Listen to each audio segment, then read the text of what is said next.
বর্তমান একটা নির্বাচন কমিশন হয়েছে। তারা বলেছেন ইতিহাসের সবচেয়ে ভালো নির্বাচন নাকি তারা উপহার দিবেন। আমরা তাদের একটু অ্যাসিড টেস্ট দেখতে চাই।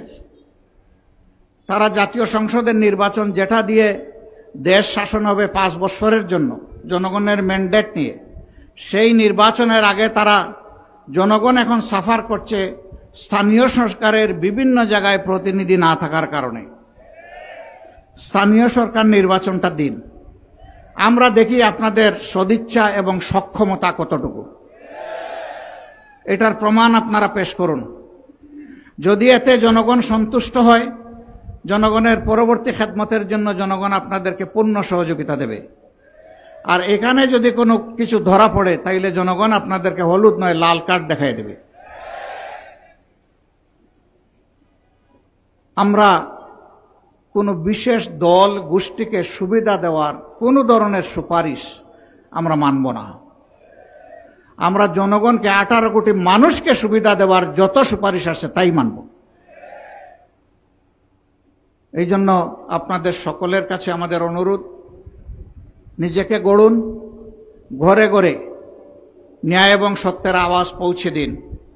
জনগণকে অসত্যের বিরুদ্ধে, অপরাধের বিরুদ্ধে সংগঠিত করুন। এটা বিচিত্র নয়, শুধু বক্তৃতায় নয়, হয়তোবা অপরাধীদেরকে দমন করার জন্য সরকারি সংস্থার সাথে সহযোগিতা করে আমাদের সবাইকেও রাস্তায় নামতে হতে পারে। তার জন্য তৈরি হন। যা চলছে বাংলাদেশে, তার সাক্ষী বাংলাদেশের 18 কোটি মানুষ। অতীতে যা চলল, এখনো যদি তাই চলে, তাহলে এত রক্ত গেল কেন, এত জীবন গেল কেন?